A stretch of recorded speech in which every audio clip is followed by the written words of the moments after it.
Oh my God, is that thing even street legal? Did you steal it from a museum, old man? The words cut through the morning air of Riverside Academy's parking lot like a knife.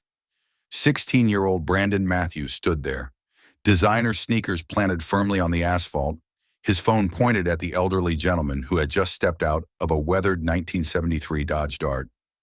The car's faded blue paint was chipped in places, and yes, there was rust along the bottom panels. But it ran, and it had been lovingly maintained for over 50 years. The old man, dressed in a simple cardigan and khaki pants, said nothing. He simply adjusted his glasses and reached back into his car for his briefcase. Brandon's mother, Catherine, pulled up beside them in her gleaming white Range Rover. Instead of reprimanding her son, she rolled down her window and laughed. "Brandon, stop it!"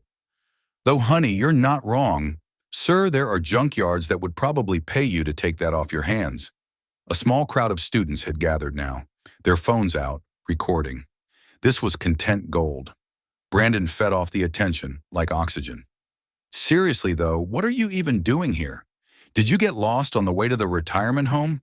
This is Riverside Academy, not a charity case parking lot." The elderly man finally turned to face Brandon. His eyes, a striking pale blue, held something that made a few of the watching students uncomfortable. Not anger, something else. Something that looked almost like recognition, maybe even pity. "I have business here, young man. And this car," he patted the Dart's hood gently, "has more value than you could possibly understand." Brandon snorted. "Value? Dude, my mom's key fob costs more than your entire car. Why don't you do us all a favor and park that eyesore somewhere we don't have to look at it?" Catherine honked her horn approvingly, still laughing as she drove off to find her own parking spot. She was here for the Parent-Teacher Association meeting, where she served as treasurer. It was a position that gave her access to the school's elite social circle, and she wielded that access like a weapon. The old man nodded slowly, picked up his briefcase, and walked toward the main building. Brandon high-fived his friend Tyler, already uploading the video to his social media with the caption, "When poverty shows up at a private school." What none of them knew, what they couldn't possibly have known as they laughed and joked, was that the man they just humiliated had a name that appeared on a building just 3 blocks away. And that building wasn't the only thing that carried his name in the city, but they would find out soon enough, very soon. The man's name was Richard Thornton, though he preferred Rick.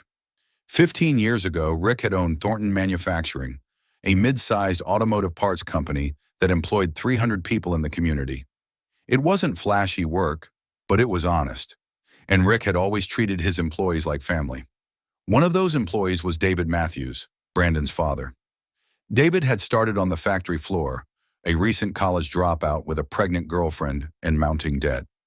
He'd been desperate, barely keeping his head above water, when Rick had noticed something in him: a sharp mind, an attention to detail, a willingness to work hard. Rick had personally mentored David, moved him into management, and eventually made him regional sales director.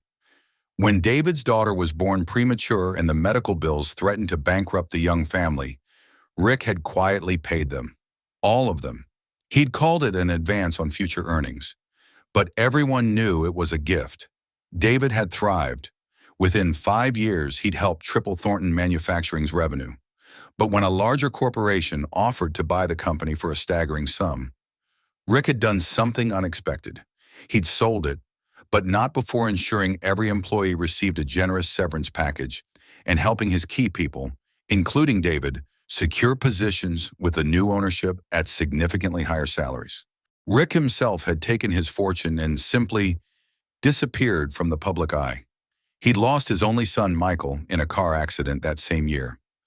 Michael had been driving that 1973 Dodge Dart, the car he and his father had restored together over 2 summers. After the funeral, Rick had the car repaired and had driven it every day since. It was his way of keeping his son close. The money didn't matter to Rick anymore. He'd set up charitable foundations, donated to schools and hospitals, and lived modestly in a small house on the edge of town. He wore the same cardigan his late wife had bought him 20 years ago. He drove his son's car, and he gave away 90% of everything he had. The Matthews family, meanwhile, had climbed the social ladder with impressive speed. David's new salary had afforded them a house in Riverside Heights. Catherine had quit her job to focus on social advancement, which meant charity galas and country club memberships. Brandon had grown up never wanting for anything, never understanding the value of struggle. They'd forgotten where they came from. More importantly, they'd forgotten who had helped them get there. But memory, like karma, has a way of catching up. Principal Dr. Eleanor Hayes stood at her office window, watching the parking lot incident unfold with growing concern. She'd recognized Rick Thornton immediately. How could she not? His name was on the new STEM wing. His foundation had provided scholarships for 30 students at Riverside Academy over the past decade. And one of those scholarship recipients had been Brandon Matthews. Dr. Hayes picked up her phone. "Mrs. Matthews, this is Dr. Hayes. I need you to come to my office immediately. Bring Brandon." Her voice left no room for negotiation. 20 minutes later, Catherine sat in one of the leather chairs across from Dr. Hayes' desk. Brandon slouched beside her, still scrolling through the comments on his viral video. It already had 50,000 views. Dr. Hayes clasped her hands together. "Are you both aware of who you humiliated in the parking lot this morning?" Catherine waved dismissively. "Some elderly man with a terrible car. Look, if this is about Brandon's language, I'll talk to him. But honestly, the man was—" "That man," Dr. Hayes interrupted, her voice sharp as glass, "is Richard Thornton. Does that name mean anything to you?" Brandon looked up from his phone for the first time. Catherine's face had gone pale. "Richard Thornton donated $12 million to this school over the past 8 years. The library you use every day, Brandon? The Thornton Learning Center?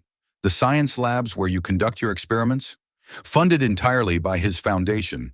And the scholarship that covers 60% of your tuition? The one that made it possible for you to attend Riverside Academy in the first place?"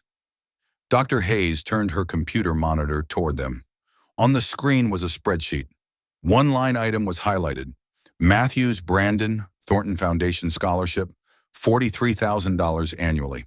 That scholarship came from the man you just mocked for driving an old car. The room had gone completely silent. Brandon's phone slipped from his fingers onto his lap. "But there's more," Dr. Hayes continued.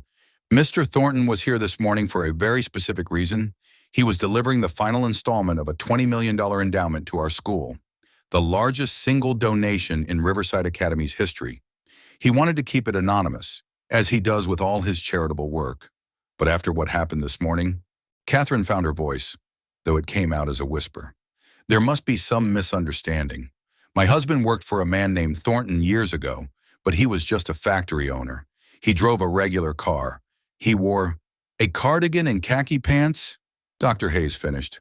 "Mr. Thornton has never cared about appearances, Mrs. Matthews. That's what makes him different from people who do." Brandon had started to cry. Not the manipulative tears he'd used countless times to get out of trouble, but real tears of dawning horror. "The board of directors held an emergency meeting an hour ago," Dr. Hayes said. "Mr. Thornton didn't request this, but we felt it was necessary. Brandon's scholarship has been revoked, effective immediately. Furthermore, the video he posted has been shared by several news outlets. Our school's reputation is being damaged by association. Brandon's enrollment at Riverside Academy is terminated." Catherine shot to her feet. "You can't do this. We'll sue. You'll do nothing," Dr. Hayes said quietly. "Because if you make this public, everyone will know that your son bullied the man who paid for his education. The man who, it turns out, also helped your husband get his start in business. I spoke with David this morning. He remembers Mr. Thornton quite well. In fact, he's being called into his office as we speak." The implication hung in the air like smoke. David Matthews sat across from his boss, Thomas Chen, CEO of Autotech Solutions, the company that had bought Thornton Manufacturing 15 years ago. On the desk between them was a tablet showing Brandon's video, which now had over 2 million views. "I got a call this morning," Thomas said, "from Richard Thornton. Do you know who that is, David?" David's throat had gone completely dry. "Yes, sir. He owned the company before you acquired it. He also owns 12% of Autotech Solutions, retained shares from the acquisition. He's never exercised his voting rights, never interfered, never even attended a board meeting. But this morning he called me personally." Thomas paused. "He didn't ask me to fire you. In fact, he specifically said he didn't want that. Do you know what he said instead? David shook his head. He said, Thomas, I taught David Matthews everything he knows about integrity in business. Somewhere along the way, he forgot those lessons, and now his son is paying the price. I don't want David punished. I want him reminded of who he used to be. Thomas leaned forward. But here's the problem, David. That video is everywhere. Our clients are asking questions. Our board is concerned. And frankly, I'm disappointed. That man gave you everything. He believed in you when no one else did. And your family repaid him with mockery. I didn't know, David said quietly. I didn't know he still lived here. I didn't know he'd stayed involved with the community. When I saw him at the company picnic 10 years ago, I meant to reach out, but what Catherine said doesn't matter anymore, Thomas interrupted. Here's what's going to happen. You're being moved from the executive team. You'll return to a regional position at 2/3 your current salary. You'll also be making a public apology, and you'll be working with our community outreach program for the next 2 years. Unpaid, outside of your regular hours. Consider it a chance to remember what Rick Thornton tried to teach you about giving back. David nodded, unable to speak. And David, sell the Range Rover. Sell the country club membership. Downsize the house if you need to. Because I'm watching now. We all are. You need to show us that you remember where you came from. The Matthews family's fall was swift and brutal. Within a week, they'd become the subject of think pieces in social media debates. Entitled Family Gets Karma, read one headline. The Billionaire in a Cardigan, Why We Should All Be More Like Richard Thornton, read another. Catherine was asked to step down from every committee and board she served on. Her friends stopped returning her calls. The invitations to parties and events dried up completely. Brandon's video was used in school assemblies across the country as an example of cyberbullying and the importance of kindness. His face became a meme, a cautionary tale, a punchline. The house in Riverside Heights went on the market. They moved to a modest 3-bedroom on the other side of town. Brandon enrolled in public school, where nobody knew him as the scholarship kid from Riverside Academy. They knew him as the viral bully who'd mocked an elderly man. It was in many ways a worse reputation to carry. 6 months passed like a slow, painful education in humility. Brandon worked part-time at a grocery store, bagging purchases and collecting carts from the parking lot. The first week had been unbearable. The second week was just hard. By the third month, he'd stopped counting the hours until his shift ended and started actually talking to his coworkers. His manager, Mr. Patterson, was a 68-year-old man who'd worked retail for 40 years. He drove a 20-year-old Honda Civic and brought his lunch in a paper bag every day. He also happened to be one of the kindest, wisest people Brandon had ever met. My grandfather was wealthy, Mr. Patterson had told Brandon one day during their break. Had 3 cars, a big house, all of it. But you know what he told me before he died? He said, the only wealth that matters is what you give away. Never forgot that. Brandon thought about those words constantly. He thought about them when he saw his father leave for work in a used sedan instead of a luxury car. He thought about them when his mother started volunteering at a homeless shelter instead of organizing charity galas. He thought about them every time he remembered the look in Richard Thornton's eyes that morning in the parking lot. It wasn't anger he'd seen there. It was disappointment. And somehow, that was so much worse. One Saturday morning, Brandon arrived at work to find Mr. Patterson standing with someone in the parking lot. His heart stopped when he recognized the faded blue Dodge Dart. Richard Thornton stood there, still wearing a cardigan, still carrying the same briefcase, looking exactly the same as he had 6 months ago. I'll give you 2 a moment, Mr. Patterson said gently, squeezing Brandon's shoulder before heading inside. Brandon stood frozen, his green work vest suddenly feeling like it weighed 1,000 pounds. All the apologies he'd rehearsed in his head evaporated. What could he possibly say? Mr. Thornton, his voice cracked. I'm so sorry. I was cruel and thoughtless, and I had no right to speak to you that way. I judged you without knowing anything about you. I was wrong. Completely wrong. The tears came then, genuine and unstoppable. You paid for my education. You helped my dad when we had nothing, and I repaid you with mockery and disrespect. I understand if you can never forgive me. I don't know if I can forgive myself. Rick was quiet for a long moment. Then he did something unexpected. He smiled. A small, sad smile, but a smile nonetheless. Brandon, do you know why I drive this car? Brandon shook his head, wiping his eyes. My son and I restored it together. He was 17, about your age. We spent 2 summers in my garage working on it every evening after dinner. When it was finished, it was his. He was so proud. Rick's voice grew softer. He died driving this car. A drunk driver ran a red light. It wasn't Michael's fault, but he was gone all the same. Brandon felt like he couldn't breathe. After the funeral, I had the car repaired. People told me to sell it, to get rid of the painful reminder. But this car isn't a reminder of death. It's a reminder of love, of time spent together, of teaching my son the value of hard work and patience. Every scratch on this car, every dent tells a story. This car has more value to me than any amount of money ever could. Rick stepped closer. You didn't know that when you made fun of this car. You saw something old and assumed it was worthless. You saw someone dressed simply and assumed they were poor. You made judgments based on appearances, and you paid a heavy price for those judgments? I know, Brandon whispered. I'm so sorry. Here's what I want you to understand, Rick said. The punishment you've endured these past months, I didn't ask for any of that. Your school made their decision. Your father's company made theirs. The internet made its judgment. I didn't seek revenge. I never wanted to hurt you. Then why are you here? Because Mr. Patterson called me. He told me you've been working hard, that you've been humble and kind to everyone here. He said you've changed. I wanted to see for myself. Rick reached into his briefcase and pulled out a worn envelope. This is a letter of recommendation. When you're ready to apply for college, this might help. Not because I've forgiven you, Brandon, but because I believe people can learn from their mistakes. You made a terrible error in judgment, but you're young and you're learning. That's all any of us can do. Brandon stared at the envelope, unable to take it. I don't deserve this. Perhaps not, Rick agreed, but my son would have been your age now if he'd lived. He made mistakes too. We all do. The question isn't whether we make mistakes, it's whether we learn from them. He pressed the envelope into Brandon's hands. Learn from this, Brandon. Really learn. Don't just regret what happened. Understand why it happened.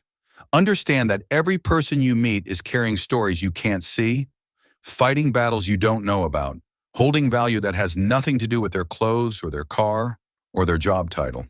Brandon nodded, the envelope clutched in his trembling hands. Rick turned to walk back to his car, then paused. And Brandon? That video of yours has been viewed 8 million times now. 8 million people saw you at your worst. But that doesn't have to be your legacy. You get to decide who you become next. You get to write the next chapter. Make it count. As the Dodge Dart pulled away, its engine making that distinctive rumble that only classic cars possess, Brandon stood in the parking lot of a grocery store, wearing a minimum wage work vest, holding a letter from a man he'd wronged terribly.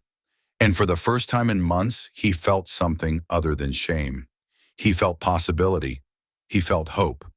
Because Richard Thornton had taught him something his expensive private school never had. Real wealth has nothing to do with money. Real value has nothing to do with appearances. And real character is measured not by how you treat people who can benefit you, but by how you treat people you think can't. It was a lesson Brandon would carry for the rest of his life. Every time he was tempted to judge someone by their clothes, their car, their job, he would remember an elderly man in a cardigan driving a weathered Dodge Dart. A man who had every reason to seek revenge, but chose mercy instead. A man who understood that the only wealth that truly matters is what you give away, and the only treasure worth keeping is the love you share. That was the truth Brandon had discovered, the truth that changed everything.